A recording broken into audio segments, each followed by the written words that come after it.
Well, baby, I'm on it with a bottle of wine and an old dirt road, and you're ready to go if you want to. All right. Hey, thanks everybody for joining us today. Live Music Nation Podcast Festival Edition. Not always music related, sometimes music related. Today, we're with Jennifer Widman. She is with the South Dakota Festival of Books. Without words, we would have nothing. Jennifer, thanks for joining us. Thanks for having me. I'm excited to be here. Hey, give us a little background on you. Where'd you grow up? Talk a little bit about your family and your career. Okay, well, I am a native South Dakotan. I grew up in Pierre, which is the state capital. It is not Pierre, it is Pierre, right in the middle of the state on the Missouri River. So I'm a bit of a river rat. I have spent most of my career in South Dakota, either teaching or since 2012 in this position. So I'm a former English teacher, both high school and college. And since 2012 have been organizing the book festival and all the different literary activities that go around it. Very good. Tell us about the book festival, specifically when and where it is. So the South Dakota Festival of Books is once a year, every fall. And because South Dakota is one of those big rectangular states that takes about 6-7 hours to drive across, we have the festival in the odd years in the Wild West town of Deadwood, and in the even years in the town of Brookings, which is where our office is. So Brookings is on the eastern edge of the state, not far from the Minnesota border, and Deadwood is on the western side of the state and the northernmost part of the Black Hills. So each side's festival has a slightly different flavor. And this year we will be in Deadwood September 22nd through the 24th. And it's a beautiful time to be in the Black Hills. And, you know, Deadwood's always fun. Yeah. I love that concept of changing size of the states. I wish more festivals would do that. Yeah. Okay, so let's jump into the listener that's never been to the South Dakota Book Festival. 3 questions. What does it look like? Give the audience a visual. What does it smell like in case you have vendors with food or you have other things like that? And then what does it sound like? What activities are going on? Do you have entertainment? Do you have music? Do you have other activities? What's going on? What are they going to hear? Okay. Yeah. So we host about 60 to 70 presenting authors, and these authors come from around the region and around the nation. We try to represent people who write in or about or from South Dakota, as well as people that are just these great authors that we can bring in that our South Dakota and regional readers might not otherwise have a chance to meet. So we have a headquarters space in Deadwood, but we also use a lot of the local historical or cultural centers. We always use a public library, and then there's some fun things that we can do there. For instance, one of our venues this year will be what's called the Charlie Utter Theater, which is on the 2nd floor of the building that houses Saloon Number 10, where Wild Bill Hickok was shot.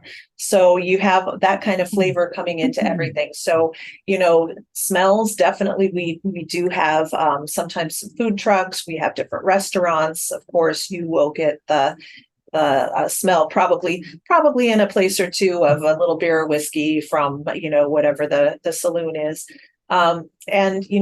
All sorts of sounds. Obviously, a big part of what we do are authors just reading from their books, talking about their books, taking part in panel discussions about the ways that their books maybe address some of the same topics.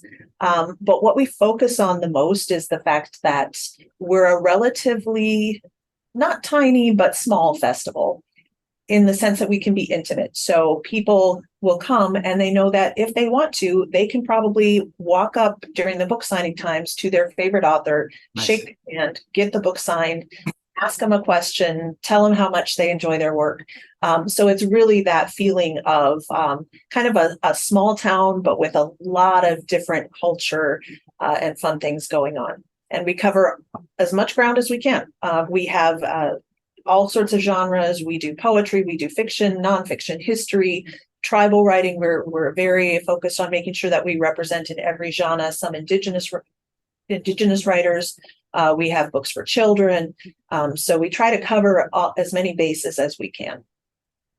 What does a successful event look like for you?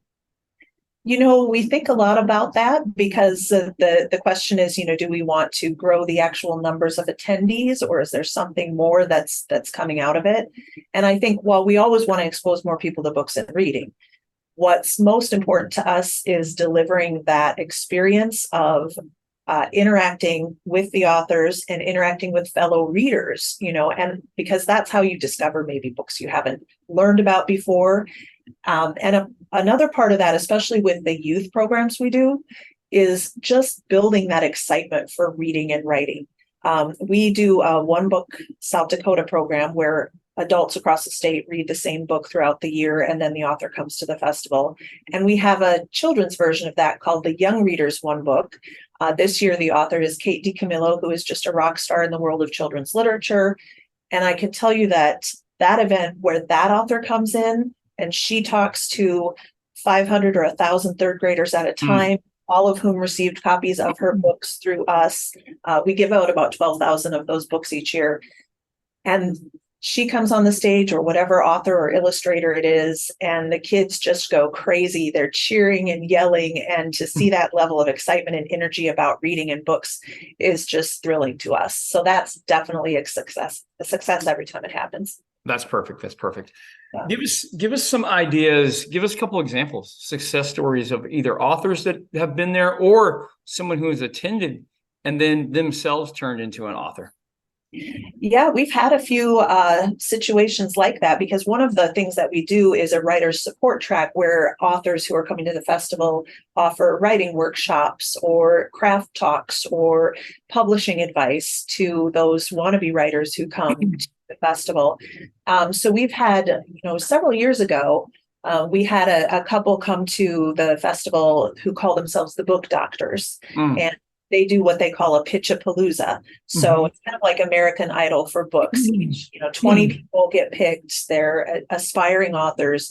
They get to pitch the book they have. I think they only get 2 minutes. I can't quite remember exactly what the time is, but they've got to make a case for, this is what my book is going to be. Here's why it should be published. And then the one that the Book Doctors choose as the winner gets to go on and they connect them with a publishing house. And that happened probably in 2013. We had a local dairy farmer who had a collection of columns he'd been writing about just, the funny things that happen on the farm. And quite entertaining. And he actually was not chosen as the winner, but they liked his pitch so much that they also connected him with a publisher in New York City who printed his book. And the very next year, then we were able to have him back to the festival as one of our presenters. And the book's done very well. And just something that, he kind of had in the back of his mind, but needed that boost to make it happen. So that's a fantastic story. Yeah. Absolutely. For sure. Yeah. Now, you mentioned that you rotate sides of the state. So we've got a couple of communities, a couple of regions. Talk about the importance of doing that, the importance of really the impact on the communities that these events have. Yeah, there are definitely events that have an economic impact, because we're bringing in the authors. The audiences are coming in, they're doing all the usual things. They're renting hotel rooms, they're buying gas, they're buying meals, they're spending time in Deadwood, sometimes in some of the casinos or in the cultural places, the museums and things like that. So that's definitely a boost. And one of the reasons we have the festival usually in late September, early October is that's a bit of a shoulder season for them between summer tourism and winter, like skiing and things like that.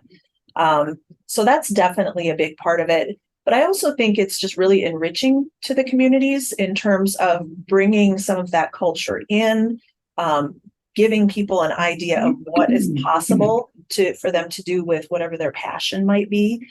So I think that's really important. And, having it on both sides of the state, one thing is that, there are people who are they're just going to drive to wherever the festival is every year. They don't care. But we do find that, because it's a long ways, if you're in the western part of the state, which is pretty wide open spaces, maybe you can make it to Deadwood, but you can't make it out to Brookings. And also we draw from surrounding states. So when we're in Brookings, maybe more Minnesotans and Iowans come in. Yep. Deadwood, it's, Montana, Wyoming, maybe a little Colorado. So we also have the chance for all of the people in each of those towns when they're hosting to see, oh, this is what else is going on in this town. These are the other things I can see. And maybe they make a plan to come back. Yeah, no, that's perfect. That's perfect. Okay. Now I'm in live music and live entertainment. There's a lot of connection between books and music, lyrics and words and literature. So I'm going to ask you this question, even though music is not really a topic today. Best concert you've ever seen your entire life, Jennifer. I like to survey people. What would you say? You know, I am sort of ashamed that I don't go to more concerts. Don't be just whatever you think, whatever comes to mind. The first concert I ever went to was Bryan Adams in like 1986 when I was a teenager. And, you know, that was such a mid 80s kind of thing. So I don't know that it was the best, but it was so much fun for being the first. Yeah, no, for sure. For sure. Okay. You get to meet one author, dead or alive. Who would you choose to meet? You know, I'm going to go with one that I have not met yet, because there are some that I love so much that I have had the chance to meet, and I feel really fortunate. I think maybe one that I would like to meet that I have not had the chance to meet is Barbara Kingsolver. She just won the Pulitzer Prize for her novel Demon Copperhead, which is kind of an Appalachian retelling of the David Copperfield story, but it focuses on the effects of poverty and opioids. Everything she writes is absolutely amazing. And she also is just this completely down to earth, salt of the earth, you know, talking about her gardens and her, you know, her heritage and her connection to the place that she writes from. And I just think she is really incredibly talented, and I would love to just chat with her. That's perfect. That's perfect. Okay. Best question, easiest question, most important. Jennifer, how do people find out more about your festival? Best place to find out more is our website, which is sdbookfestival.com. We are just starting the process of updating that for this year's authors. So within about a week or so, we'll have this year's lineup. Right now, it's still last year's. So you can find out who's coming, and eventually we'll have the schedule up there so you can make plans. So awesome. sdbookfestival.com. Yep. Very good. Thank you so much. I appreciate you being on. Yeah, I appreciate the invitation. It was good to talk to you. Thank you. Well, baby, I'm on it.